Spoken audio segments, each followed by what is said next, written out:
சூப்பரான டேஸ்ட்டான முருங்கைக்கீரை பொரியல் எப்படி செய்கிறது அப்படிங்கிறது தான் பார்க்க போகிறோம். நோய் எதிர்ப்பு சக்திக்கு ரொம்பவே நல்லது. ரத்த சோகையை நீக்கும். ஆயில் வந்து 1 ஸ்பூன் போட்டுக்கோங்க. கடுகு 1/4 டேபிள் ஸ்பூன், கடலைப்பருப்பு ஒரு 1/4 டேபிள் ஸ்பூன், பெரிய வெங்காயம் 1, பட்டை மிளகாய் 1 இது எல்லாத்தையும் நம்ம நல்லா வதக்கிக்கலாம்.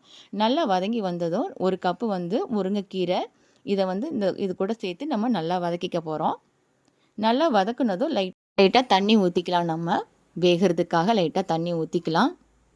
இதை நல்லா நம்ம கிளறி விட்டுக்கலாம். இப்போ வந்து 1/2 கப்பு வந்து தேங்காய் எடுத்திருக்கேன். இந்த மாதிரி நம்ம கீனிட்டு லைட்டாக நம்ம வந்து மிக்சியில் போட்டு நம்ம அரைச்சிக்கலாம். இது வந்து ரத்தத்தை அதிகரிக்கிறதுக்கு இந்த கீரை ரொம்பவே யூஸ்ஃபுல்லாக இருக்கும். இது கண்டிப்பாக நீங்களும் ட்ரை பண்ணுங்கள்.